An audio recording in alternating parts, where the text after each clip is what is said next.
아브라함, 믿음의 조상이라 이야기합니다. 아브라함이 가나안 땅 거닐 때는 두려움이 없었습니다. 그런데 애굽에 내려가서는 그의 행동 거지가 두려움의 내용들을 드러냅니다. 객관적으로 당시 가나안이 더 문제인가 애굽 땅이 더 문제인가 이야기하면은요, 가나안이 더 음란하고 더 추악했던 곳으로 추정이 됩니다. 왜 그럴까요? 문명이라는 것 자체가 드러내는 색깔이 있습니다. 그래도 점잖은 것이 있고 남들보다 조금 더 깨끗한 모습들 드러내려고 하는 그런 모습들. 그런데 가나안 땅과 애굽 땅에서의 아브라함의 마음, 아브라함의 행동에 어떤 다른 이유가 왜 있었을까라는 것. 거기에 이제 성경은요, 가나안 땅에서 아브라함은 제단을 쌓았더라.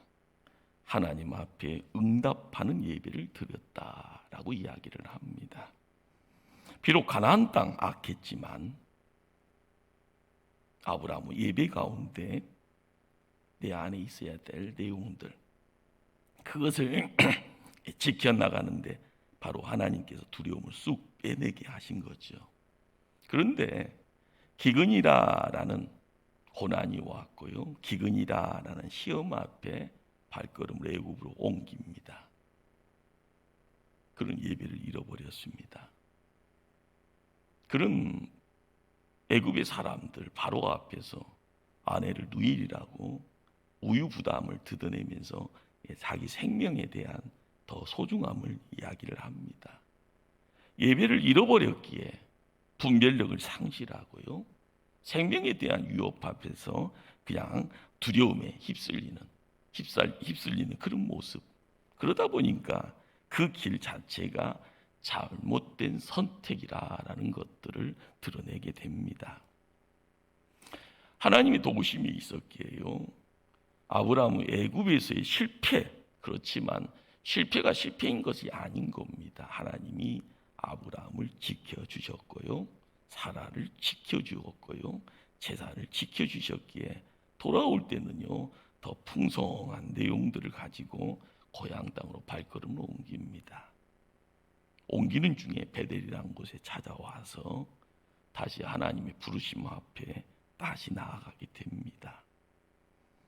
큰 죄를 지었지만은 하나님의 은혜가 있어서 살아 돌아오는 발걸음입니다. 하나님의 제단 앞에 나아갈 때 제물 드리고 자기 마음 드립니다. 세상 바뀌어지죠. 마음이 움직이고요.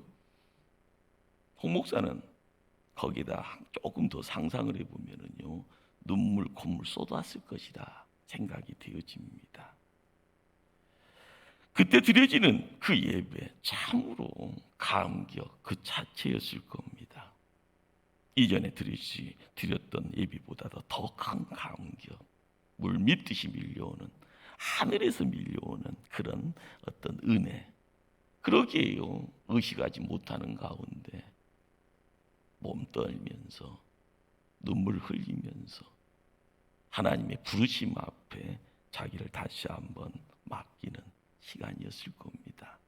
바로 거기에 아브라함이 서 있던 장소의 이름이 베델이었고요, 그 자리는 하나님과의 관계가 회복되어지는 바로 자리가 됩니다.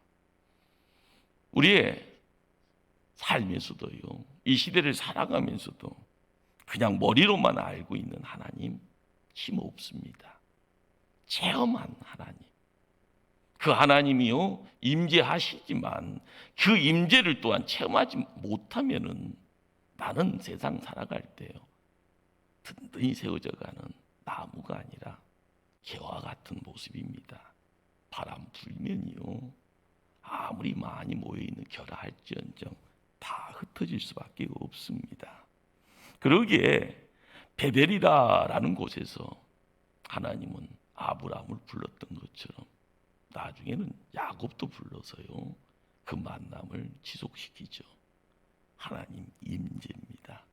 그 임재를요 내가 받아낼 수 있을 때, 부족함의 모습을요, 그 임재의 자리에 세울 때 회복되는 겁니다. 이그러져 있던 것들이 다시 세워지는 거고요, 부족한 것이 있을 때 다시 채워지는 겁니다. 세상살이가 그렇죠. 하나님 주시는 것으로 채워질 때 사람 눈으로는요, 아니다, 그것이 아닙니다.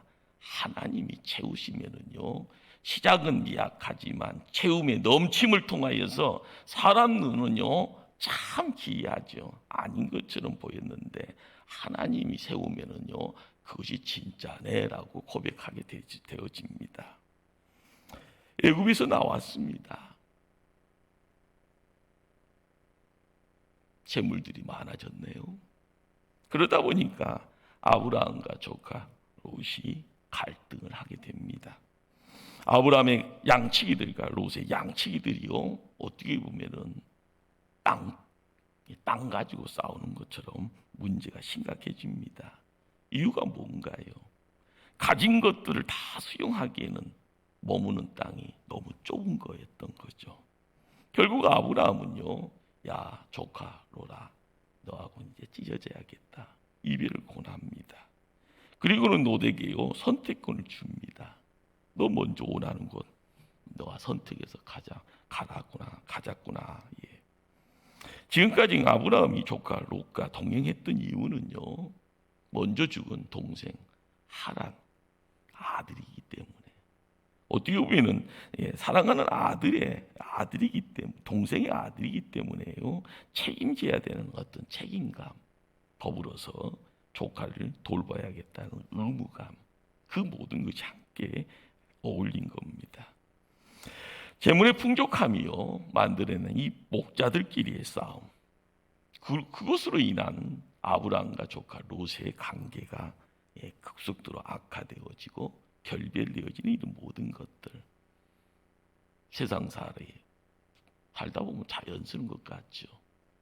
그런데 이것이 우연한 일이 아닌 겁니다. 궁극적으로 롯이 아브라함에게 분리되어야 될 사람이게요, 아브라함 따로입니다. 아브라함은 독단자로서요, 홀로 하나님 앞에 서야 될 사람이죠. 그러기에 하나님의 당연한 이끄심이죠. 우리는 세상 살면서요, 자식 품으면 죽을 때까지 품으려고 합니다. 때 되면 보내야 되잖아요. 자식이요, 우상되어지면은요, 우상에 묶여있는 부모의 모습은 추합니다. 그러나 때 되면 독립시키고 나서 기도의 자리 지키면은요, 하나님이 일하시더라, 우리가 알아야 될 부분입니다. 아버지 되는 입장이다. 조카니까요, 동생 하란이 없으니까 아버지다 생각하고 책임지려고 했던, 그리고 때 내 의무다 생각했기에 긴 세월 그러게 애국도 같이 갔다 온 겁니다. 그리고 나서요, 이 땅에서 다시 살려고 하는데 손에 주어지는 재물 때문에 같이 살 수 없는 거죠.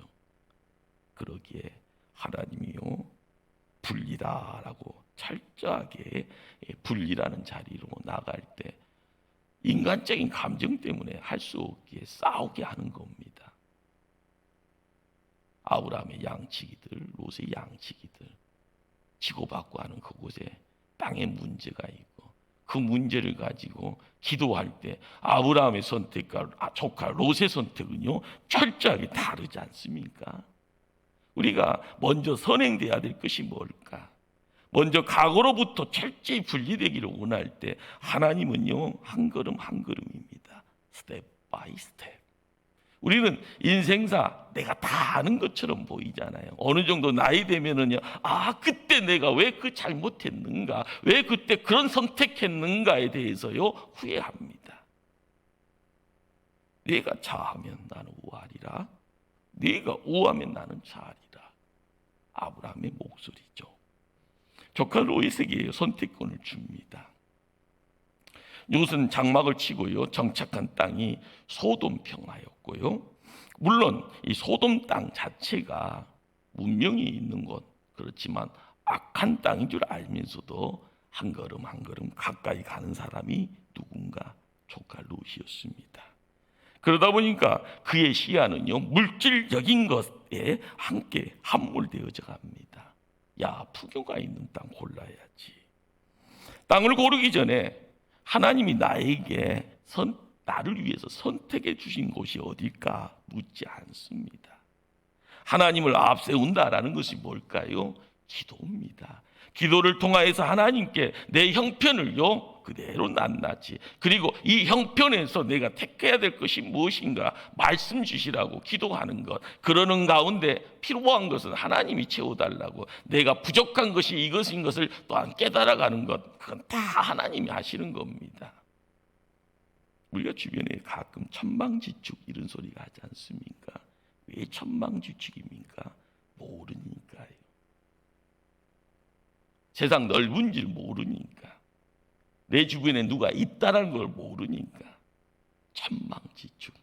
어린 나이에 천방지축은요 이해는 할 수 있습니다. 그러나 시간이 지나서요 무게 잡아야 될 사람이, 누군가를 지켜줘야 될 사람이, 그리고 리더가 되어 지도자가 되어야 될 사람이 천방지축. 우리는 그런 세상을 개판이라고 합니다. 세상이 조화스러운 세상이 돼야 되는데 뒤죽박죽입니다. 뭐가 진짜고 뭐가 가짜인지를 모르는 세상. 우리가 하나님의 종이 되어져요, 세상의 생명을 이야기하고 세상의 빛을 이야기하는 존재 되어지면은요 자연스럽게요 조화가 만들어질 텐데, 조화를 만들 수 있는 힘이 상실되어지는 그 모습 따라 어둠은 자연스럽게 밀려오죠. 볼 수 없으니 뒤죽박죽 되는 거고요. 내 욕심이 앞서며 목소리 커지고 행동 커집니다. 그러다 보면 싸움 나는 거고요. 그러다 보면 싸움으로 끝납니까? 누군가가 죽어나갑니다. 전쟁이 왜 전쟁입니까? 물불 안 갈리고 너 죽여야 내가 산다라는 겁니다. 하나님 앞에 먼저 아뢰지 못하는 모습, 그 모든 것을 왜 그렇게 아뢰 수 없었을까? 나도 모르게 들어와 있는 이기심 때문에 기도의 자리를 찾지 못했던 롯이 거기 있는 겁니다. 그가 땅을 선택할 때 하나님의 부르심, 하나님의 약속을 기준 삼지 못하고 눈으로 보기에 풍요로운 땅 골랐다라는 것. 그렇습니다. 육체의 정욕, 이생의 자랑에 의해서 내린 결론이 되어집니다. 결국 그는요 시간이 지나고 나서 구돌라 오멜에게 포로로 잡혀갑니다. 삼촌이 다시 구출해 오죠. 시간이 지납니다. 소돔과 고모라가 다 불탑니다. 롯이 가지고 있었던 이전의 모든 내용들이요 다 불타는 자리에요 함께 휩쓸려 갑니다. 다 잃어버린 겁니다. 아내는 소금 기둥이 되어지고요, 두 딸은요 타락한 소돔의 영향을 받아서 아버지를 통해서 두 아들을 이 땅의 모습을 드러내게 합니다. 바로 모압과 암몬 족속의 바로 조상이 되게 하죠. 하나님의 역사를 통하여서요 우리에게 던져지는 메시지는 뭘까요? 우리의 삶을 통하여서요 하나님은 아브라함을 통하여서만 일을 진행시키기를 원하게 아브라함만을 챙기신다, 그렇게 보일 수 있다고 하면 그것도 맞는 말일 겁니다. 그러나 조카 롯을 통하여서도 보여지는 내용이 있는데 그 보여짐의 내용에요 깨달음이 있어야 되고요, 그 말씀이 내 삶 속에서 무엇인가라는 것을요 이야기할 때 우리의 삶은 아브라함 그보다 더 위대한 사람이 될 수 있고요, 롯처럼 또 다른 실수를 범하지 않는 사람이 될 수 있는 겁니다. 우리는 창세기 12장 1절에서 3절 말씀을 어제 읽었습니다. 하나님이 아브라함에게 주신 약속입니다. 그런데 이 하나님이 주시는 약속은 복이죠. 세 가지의 약속. 이 약속은요 끊임없이 누군가와 함께 어울려지는 자리에서 계속 반복이 됩니다. 우리는 갈대아 우리에서 하란에서요 가나안 땅으로 들어오는 그 자리에 두 인물의 죽음이 있었다고 말씀을 드렸습니다. 갈대아 우리에서는요 동생 하란이 죽어서 아버지 데라가 가족 끌고 발걸음 옮겼으리라. 가장 기본적인 추측입니다. 하란에서요 끊임없이 살다가요 아버지 데라가 죽습니다. 또 그 가정의 그 죽음 앞에 아브라함이 조카와 함께 더불어서 가나안 땅으로 옮겨가는 그 자리에 75세의 나이에 하나님이 아브라함에게 말씀으로 찾아왔으라. 아따 이야기가 되어질 때 창세기 12장이 읽혀집니다. 또한 오늘요 조카 롯과 이별하는 그 자리에 찾아오신 하나님 또다시 그 약속을 다시 반복합니다. 우리는 이 조카 롯과의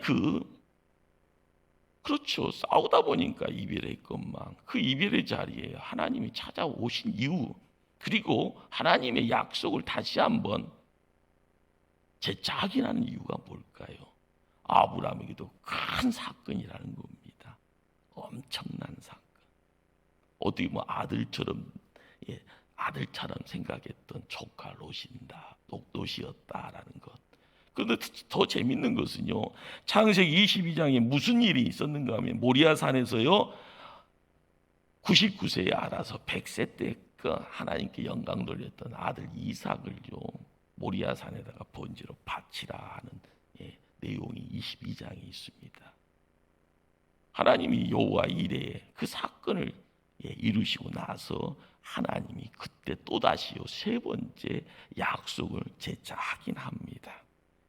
우리가 말씀을 통하여서 길이 열려지고 말씀을 통하여서 빛이 임하고요 말씀을 통하여서 내 삶의 자리를 지키며 내 말씀을 통하여서 기초를 단단히 할 때 우리의 삶이요 빌딩처럼요 태산처럼요 굳건하게 세워질 때 그 흔들림이 없는 겁니다. 기초가 뭐냐? 반석이냐? 아니면은요 모래냐? 우리는 신약에서 베드로를 통하여서요 반석을 이야기하지 않습니까? 그러나 창세기에 하나님도요 말씀 가운데 말씀을 통하여서요 이끌고 가십니다. 말씀을 통하여서 빛을 보여주십니다. 말씀을 통하여서요 우리가 이루어야 될 내용을 실상을요 느끼게 하십니다. 그러기에 항상 하나님은 구별이다라는 분리를 시켜서요 구별을 시키고요 구별을 시키는 가운데 하나님의 거룩을 그곳에 모아주시죠. 우리는 끊임없이요 놓아야 될 것을 놓지 못하는 상황 속에서 내가 하나님 편에 서지 못하는 그런 실패를 경험합니다. 나를 온전히 하나님 앞이요 드리지 못하는 구별된 삶의 모습을 드리지 못하면은요 하나님이 나에게 거룩의 내용을 허락하지 않습니다. 그러기에 하나님은 아브라함 편에서 롯을 떠나게 하신 것 같습니다. 인간적으로 남아있는 감정이 있죠. 어떻게 보면 애로움이 물밀듯이 찾아올 수도 있을 겁니다. 어떻게 보면은 아들처럼 생각했기에요 아들과 생입을 하는 것도 고통이 있을 수 있었죠. 그러나 우리는 영적으로 이것을 바라보게 되면은요 오직 하나님만을 바라보는 믿음의 사람으로 거듭날 수 있는 또 다른 공간으로 이끄신다라는 겁니다. 그러기에 하나님은 아브라함에게요 두 가지 것을 요구를 합니다. 첫째는 바라보라, 두 번째는요 다녀보라. 하나님께서 약속하신 땅을요 바라보게 하시고 그곳으로 이끌어 주셨기에 이제는 그 땅을 다니라는 겁니다. 믿음이라는 것이 이 두 가지가 함께 다 포함됩니다. 우리가 세상 살아가잖아요. 오늘도요 분주하신 분들은 목포 땅이 좁다고 강주까지 가고 더 먼 곳까지 갔다 오실 수도 있을 겁니다. 교통비 편리했기 때문에요. 자, 그런데 중요한 것은 보는 것과 다니는 것과의 차이가 엄청나지 않습니까? 그런데 하나님 왜 이 두 가지를요 오늘 말씀 가운데 허락하시는가? 마치 완전한 소유권을 가진 것처럼 그 땅을 밟으라는 겁니다. 마치 부모가요 어린 자녀를요 장난감 상점으로 데려다 놓고요. 야 이놈아, 오늘은 아빠가 기분이 최고다. 뭐든지 고르는 거 다 사주겠다 하면은요, 의기양양할 겁니다. 막 이쪽저쪽이요, 막 만져보고 그러면서 다 이제 가트에다가 하나씩 담을 거 아니겠습니까? 그러면서도 그 모든 것이 다 내 것은 아니지만 내가 만져진 것은 내 것이라는 기대치 가지고 카트 딱, 그리고 계산기 때 딱 갔을 때요, 부모의 입장에서는요, 이놈이 참 오늘 손 크다. 그러면서 약속은 어떻게 해야 됩니까? 지켜야 되는 겁니다. 그리고 나서요, 차를 탔을 때의 의기양양한 그 모습처럼이요, 세상 약속한 대로 다 내 것이라. 우리가 믿음 생활을 하면서요, 이 시대를 살아가면서요, 내 가정에 3대가 모여 있으면 3대의 자리가 모여 있는 자리가 하나님께서 복 주시는 가정이 믿음의 가문 되어져 가는 그 모습을 통하여서요, 이 가문이요, 땅을 소유하게 되어지면 세상 넓은 것이 다 품에 안겨올 수 있는 겁니다. 꿈꾸는 거, 땀 흘려가는 거, 기도하는 모든데요, 시간이 필요할 뿐이지 다 이루어질 줄 믿고 나가는 것이 우리의 믿음입니다. 그러기에 하나님이 재차 약속하는 그 자리에 자손에 대한 약속, 땅에 티끌처럼 많게 하겠다. 이 소리를 들을 때 아브라함에게는요, 이삭이 없었습니다. 그러나 사례는요, 자식을 낳을 수 없는 몸이 되어 있지만 아브라함 그 사실 모르지 않았지만은요, 믿음이다라는 것 때문에요, 하나님의 약속을 붙들고요, 동서남북을 바라보고 다녀보는 것, 바로 거기에 조금씩 뭐가 만들어지는 겁니다. 지금은 아무것도 이루어진 것 없을지언정 조금씩 지금 내 눈에는 척박한 보이는 땅이라 할지언정 동서남북 바라보면서 다닐 때 믿음으로 그 다니는 자리에 약속을 가슴에 품을 때마다 내 안에 믿음의 씨앗이 자라는 겁니다. 우리는 세상 시작은요, 아무것도 없이 세상 살아갑니다. 그러나 하나님의 약속이 우리 안에 들어오면 삶이 바뀌어지고요, 새로워지고요, 그것이 나에게는 복이라는 이름 속에서 내 손에 만져질 때 세상 사람들에게 부자 소리를요 자랑하게 됩니다. 오늘 이 시간 우리가 온 세대에 특별 새벽 기도를요 3일째 하나님께 드려지는 이 시간입니다. 우리가 꿈꾸기를 원하는 것이 뭘까요? 먼저 말씀입니다. 그 말씀을 내가 붙잡기를 소원하고 그 말씀을 믿음의 씨로 내 마음에 심기를 소원하고요, 그것을 통하여서 땀 흘릴 때 내 발을 또한 분주히 움직일 때 그걸 지켜보는 자들은요 함께 합니다. 믿음의 가장이 움직이면 따라가는 거고요, 하나님이 살아있음을 깨닫게 되어지면은요, 그 살아계신 하나님 계속 부르짖게 될 줄 압니다. 나의 것을 맡길 때 하나님 일하십니다. 하나님이 살아있는 것을 바라보게 되어질 때 하나님의 장엄하심이 우리의 삶을 매일매일 상처받은 것은 다시 회복시키시고요, 부족한 것은 채우시고요, 막막한 곳에서는 길을 만들어 주셔서 거닐게 하실 때 우리는 멋진 인생 살아가는 겁니다. 우리의 삶을 통하여 우리 하나님 우리를 이끄신다. 그렇습니다. 우리를 이끄시는 분이 하나님이십니다. 그 하나님 믿고요, 오늘도 감사하면서 하나님 영광 돌릴 수 있는 복된 종들 다 돼야 될 줄 믿습니다. 기도하십니다.